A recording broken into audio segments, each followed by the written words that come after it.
right. Here we are with another Orioles update. It is mid-July, 2021. We are one game past the All-Star break. Um, so just let's go to this team statistics page. In this update, I'm just going to give a general update on the team, also an update on a major trade that I made, major acquisition for the Baltimore Orioles. And just, I haven't really looked at just the team in general since May and given an update on that. So I'll give that update. And then this is just before the trade deadline. I'll likely make more trades. There'll be a lot of computer trades too. So I'll update just on the trade deadline as well after July 31st. It was just going to be too much to do that and what I have to update today. But in May, we were playing around 500 ball, and we finished a game above 500. June, a game above 500. July, 5-7. So after an atrocious start, the O's are doing pretty well. Runs scored, we're in 13th. Runs allowed, we're all the way to 7th, which is awesome and crazy. Starters ERA and bullpen ERA both moving their way up. So yeah, the major league team is looking a lot better this year. Still not great, but kind of my plan for the beginning is try to compete in 2022 and 2021. We're expecting improvement, but it's also more about just figuring out which long-term pieces are going to fit. And I really have because I made all those trades and I was just trying to stash as many prospects as I could to try to hit on some. I kind of have a bit of a logjam in that. I have some guys at AA that should probably be starting to make their way to AAA, and some guys in AAA who I want to be giving shots to. So I've been kind of cutting people here and there, like veterans and stuff. Richard Blyer and Sean Armstrong, I cut both of them because I wanted to give innings to young guys up on the major league roster this year and not have them be blocked from getting a chance to show what they could do. And it's also, I've started kind of figuring out, all right, who are the guys I definitely am going to keep around and try to build around, and then after those guys, who are the prospects or young major leaguers I have with the most trade value. And it takes a lot of time to kind of identify what teams are going to overvalue somebody, or value somebody way more than I do. So that's kind of what I spent a lot of time working on, and I continue to work on. And just to kind of, Ryan Mountcastle, Rylan Bannon, Toro, Hayes, those are all guys I kind of want to try to hold on to and build around. But there are a lot of other guys like Santander, Mullins, DJ Stewart, guys like that I'm looking to deal. I was able, I kind of went through a bunch of different scenarios, and I'm really looking to upgrade shortstop, center field, and starting pitching. And through looking around of all the AA, AAA, major league guys that I had that are not like cornerstone pieces for me, or building blocks, I guess. Cornerstone might be too strong of a word because they're not necessarily superstars. I found the Astros were very interested in Cedric Mullins. They really wanted someone who they felt could play center field, so they could move Springer over to the corner and then move Yordan Alvarez to DH because they had Springer in center and Alvarez in left field. And Mullins was a guy who was really coming along nicely, but he's a corner outfielder, I think, in my book. I don't see him as a center fielder for my team. He's not good enough defensively. He's likely going to be a very strong bat at the major league level. But with guys like Hayes and Larnach and other young guys I have coming up, I felt Mullins was expendable even if he's going to be a major league piece. So, I made a major trade for a shortstop in Houston. His name is Carlos Correa. And so let's kind of go through this trade. Again, the main piece that I gave up was Cedric Mullins. He was the guy. They basically have him, when I was kind of working through different pieces of the offer, he was the cornerstone. It was like him, Austin Hayes, Adley Rutschman, and I think my top pitching prospect, Asa Lacy. One of those four had to be included. I think Mullins is well below those other guys in my book because he can't play. I don't see him as a center fielder, but they do. With his 45 rating and that arm, I don't see him as a center fielder. Now, if they do, it makes some sense that they value him that high. Last year in AAA, he had a 130 OPS plus, 4.3 WAR. he got off to a really good start for me. In 67 games, he put up 1 win above replacement, a 109 OPS plus, and that was after a slow start. He was really heating up. And with these ratings, these scouting ratings, and OSA, is pretty high, even higher on him in contact and gap power. Um, he's got high work ethic. It's looking like he's probably going to be a pretty good player. I just don't see him as a center fielder, but they do, and that's why I think they overvalued him. So I was more than willing to include him, even if I do see him as someone who's going to be a good player. The other big pieces, they were interested in DJ Stewart for a while. They'd been sending me trade offers for him, but just none of them sucked. So I knew that he would be a guy that they want to include. He's now their backup corner outfielder. Stewart is a guy who has put up good numbers. You can see 173 OPS plus in Norfolk last year in limited time, 122 this year. And he's been a league average hitter for me, 97, 93 OPS plus, maybe a little below league average. But again, not a good fielder, expendable to me and he's 27 because I have so many pieces. But, they see him as a bat they can use as a backup in the corners to Springer and Tucker, I think, right?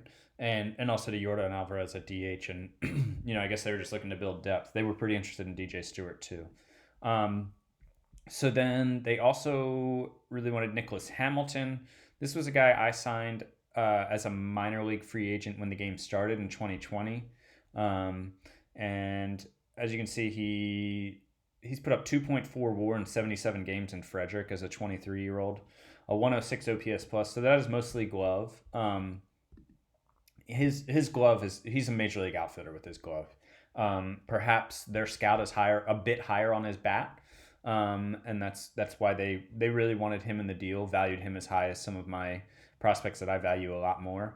So again, this is something, it kind of takes a lot of time, but you can get a Carlos Correa when you find a team who values some of your guys who are performing very well, but you don't necessarily see the ceiling, that trajectory continuing, but other teams do. It takes a lot of work to do and a lot of patience to kind of sift through who they want. But you can end up getting a Carlos Correa for a package that really isn't all that painful because of the depth I have. So Hamilton was another guy. Patrick Dorian, he's 25 and he was at A-ball for me. They now have him at AA, which is right because, in 21 games. So last year he barely played at A-ball for me, but he did well. This year he was playing a lot more. He had a 164 OPS plus and 2.5 wins above replacement. So again, this bat, he might be a passable backup into majors, maybe if they see him. And if they see him as better than this, maybe they're seeing something that my scout doesn't. But absolutely demolishing the minors this year as a 25-year-old in A-ball, which really doesn't mean much, but they clearly like him. And actually a lot of teams were interested in him.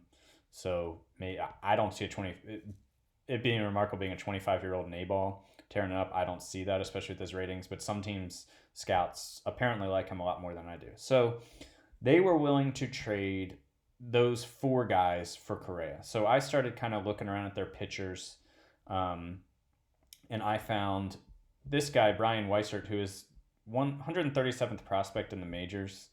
And so it's weird. His history is a bit weird. He went undrafted in 2020. But then his ratings have just really gone up since then. His stuff has gone from a potential 50 to 60, movement 40 to 50, control from 40 to 55. So he's shown a ton of growth. And he was pitching here low A ball. He had made 4 starts. So they signed him. When did they sign him? They signed him not long after the 2020 draft, it looks like. Is that the quad? No. I'm not sure if that's them signing and they're the Quad City. Oh yeah, I guess it probably is. But anyway, so an interesting prospect that maybe has shown some growth since the draft. OSA thinks really highly of him, but he went undrafted, so it's really strange. I haven't seen a guy pop up from being undrafted to like this before, so maybe it's all an illusion. But anyways, they were willing to include him and take on 15% of Correa's contract, which I'll show you in a minute, if I included Drew Rom. I don't get the Drew Rom love. Every team asks me about this guy when I'm like, hey, who else could I put in this trade? So many teams ask about him. I don't get it. My scout doesn't really like him. OSA doesn't like him anymore. Last year in Frederick, he put up negative zero point 0.8 WAR. This year so far in Frederick, negative zero point 0.3, a 6.68 ERA in 66 innings with 5 walks per 9. He's only 21, but I have no idea why so many teams are interested in him. To where they're putting in a top 200 prospect and eating a little salary on Correa to get this guy. I mean, he was a fairly high pick by the O's, I think. Yeah, 4th round of 2018. But he's done nothing more for me. He throws 91. He maxes out at. I mean, he's got high intelligence. That's good for development sometimes. But man, he's been terrible for a year and a half over like 40 plus starts in A ball for me, and yet every team remained interested in him to some degree or another. So I was happy to do the ROM for Weisser swap. It essentially is what it came down to. So Carlos Correa, so he's been here 6 games. He hasn't done anything yet. OPS plus is only 85. He's hit a home run, 3 doubles. He's hitting 240. But yeah, so he hasn't done much yet. But his contract, he signed an extension with them prior to the 2021 season. It bought out his last year of arbitration at 10.7 mil, and then 3 years of free agency at 16.4. And 15% of that is being retained by the Astros. The one thing that makes me a little hesitant on Correa is he's not an amazing fielding shortstop. His zone rating is generally, well, he's been, I don't know what's called, his negative 1.4 in 6 games. His zone rating is generally around even or a little below. Which I really love having a great fielding shortstop. But when it's Carlos Correa with that bat and signed to that friendly of a deal for 4 years, I couldn't resist that, obviously. That would have been foolish not to take this deal. So that's the deal. I think I will probably make more trades. I'm going to try to trade for a starting pitcher. I have some other pieces I'm trying to move. Anthony Santander in right field. A lot of teams are interested in him. I don't see him as a long-term piece. So yeah. So that's the major trade. Carlos Correa is on board. And again, this is all in the name of 2022 coming out of the gates firing, trying to be competitive. Maybe Adley Rutschman will be up. I actually have 3 top 100 prospects who I think will be up next year. So anyways, that's the big trade. To kind of look at a brief overview of the team and how the team is doing here. On the offensive side of the ball, Ryan Mountcastle is killing it. He's been really hot lately. 123 OPS plus. He was the All-Star, the lone representative of the All-Star game. There's Correa. That's his combined stats. Austin Hayes was really hot, but has cooled off a good bit. Still 111 runs created plus, 107 OPS plus, on pace for almost 3.5 WAR. Also on pace for 46 home runs. He was at one point on pace for like 55. But he's been playing well. Ryan McKenna's getting a look now. Pretty good in limited duty. And some of these other guys, Toro, Bannon, they've been fine, not doing great. Santander really struggling this year. Hedges has cooled off. Yusnel Diaz is back up, going to give him another shot. He's started to look somewhat competent. I mean, so yeah, that's the hitting side of the ball. Really, McKenna, Chas McCormick is up, but it hasn't really played much yet. He came over from the Nationals last year in trade. So really this is about looking at these outfielders now that Stewart and Mullins are out of the picture. McKenna's going to get more playing time. McCormick, Diaz. It opens up DH for Bannon to give Park more time at second.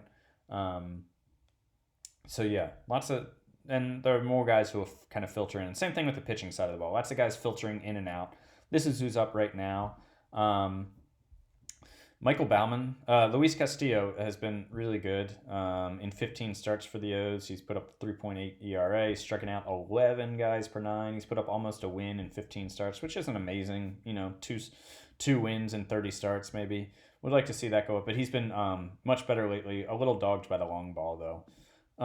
Michael Baumann continues to be really good. 1.2 wins above replacement. His FIP is over a run higher than his ERA. But he's really limits the home runs. He limits the hits. He's doing well. Dean Kramer is a guy I might look to move. His ERA is 5.4, FIP of 4.9.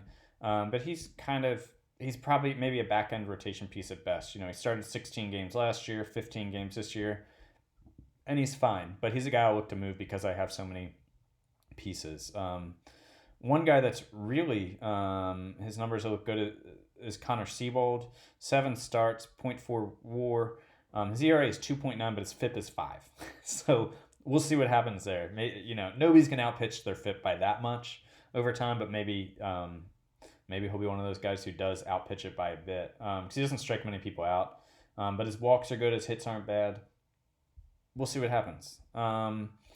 Keegan Aiken is also in the rotation right now. He started 3 games, 16 innings, a 1.62 ERA, 3.98 FIP, striking out 10.8 guys per 9. I don't see him as a long-term piece, but he's just kind of getting a shot right now. Means is still out of the rotation.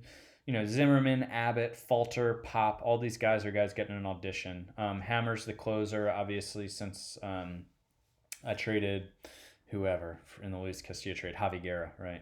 De La Cruz, German, probably guys that'll be in my bullpen next year too, but hopefully not at the back end of it as I look to beef that up. So that's the Major League pitching. Just a quick look at Norfolk. D.L. Hall's pitching well. He's slumped lately. His ERA's gone way up.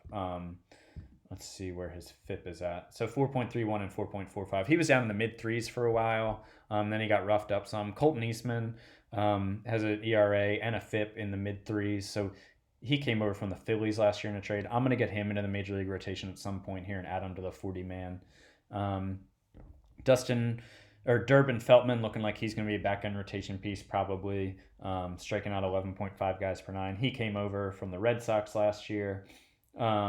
Justin Steele is another guy who's been hurt a lot, but could be a guy that we use. So we'll see about some of these other guys. Armenteros I sent down. He was in my Major League rotation most last year and this year, but he was getting bombed, and I wanted to see what other guys could do. And he's not pitching well down at AAA either. He came over, of course, in that Mancini trade, and Bilek was another main piece, as well as Toro, my current third base in the big leagues. Neither of these two pitchers have done anything when they've been up, but let's see. We'll see. They have time. So just a bunch of guys here who I'm trying to weed out. I would say, Hall and Eastman are the two starting pieces I'm most excited about, and Feltman in the bullpen. And some of these other guys will get an extended look too. On the hitting side of the ball, let's see. Victor Mesa is now up in AAA. Adley Rutschman has really cooled off. His OPS plus is down around league average at 100. He got off to a hot start and then cooled off, and now he's started to heat back up. Honestly, I think he might be a little bored maybe. I think I'm going to call him up this year in the second half. I was thinking of doing the service time game with him that I did with Mountcastle and other guys this year and call him up 3 weeks into next season.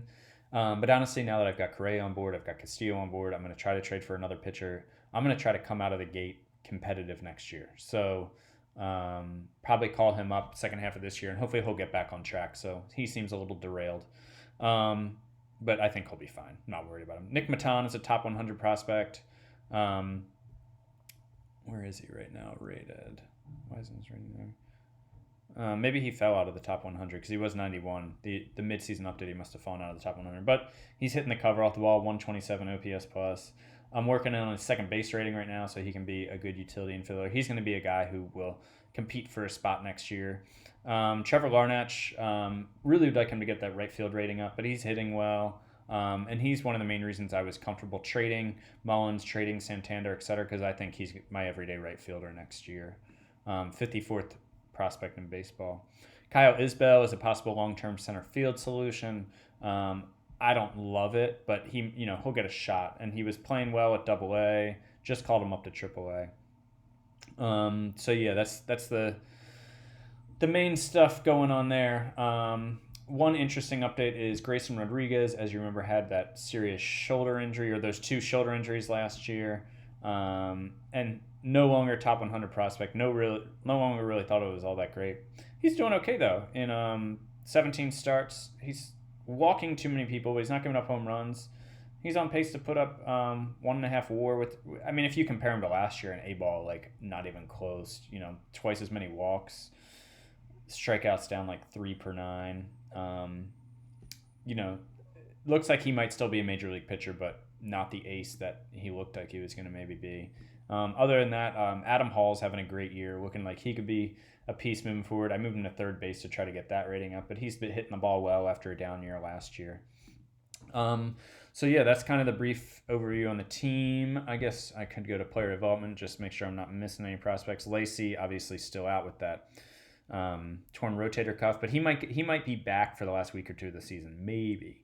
Jamie Chisholm, obviously you can see he's off to a slow start in rookie ball, the number 1 overall pick. Drew Bowser, first round pick last year in the supplemental round, only was out for 4 weeks, strained shoulder. He was off to an okay start. Let's see. Leo Martez was my international free agent signing from last year. He's off to a pretty bad start, but he's only 17 in rookie ball. He's about to turn 18. Gunnar Henderson's doing okay in A-ball. He just turned 20. Colton Eastman. We talked about a lot of these guys. And the one other thing I did was I signed an international free agent. And like I've said before, my strategy with this, I won't go into too much why now, is to spend the max, the $5 million, on the one player who I think is the best. Because I go out and get a guy who will be a top 100 or top 200 prospect the next year, rather than muddling around with a few lesser guys. I just go out and get the guy my scout thinks is the best. So this is Mario Salazar. We'll see how his bat turns out. OSA thinks even higher of him than my scout, but basically both agreed this was the top prospect. I offered him the $5 million, and here he is. So he's only 16 now. So I don't even think he'll be in rookie ball for me next year. I think he'll probably spend another year at the international complex. But yeah, so that's him. That's the guy I signed. Other than that, so I'll update on the league, and I'll update on the rest of my trade deadline, possibly looking to bring in another starting pitcher. And yeah, so welcome to Baltimore, Carlos Correa. The team is playing 500 ball over the last 2.5 months, and feeling good about what we're setting up for in the 2022 season. Alrighty.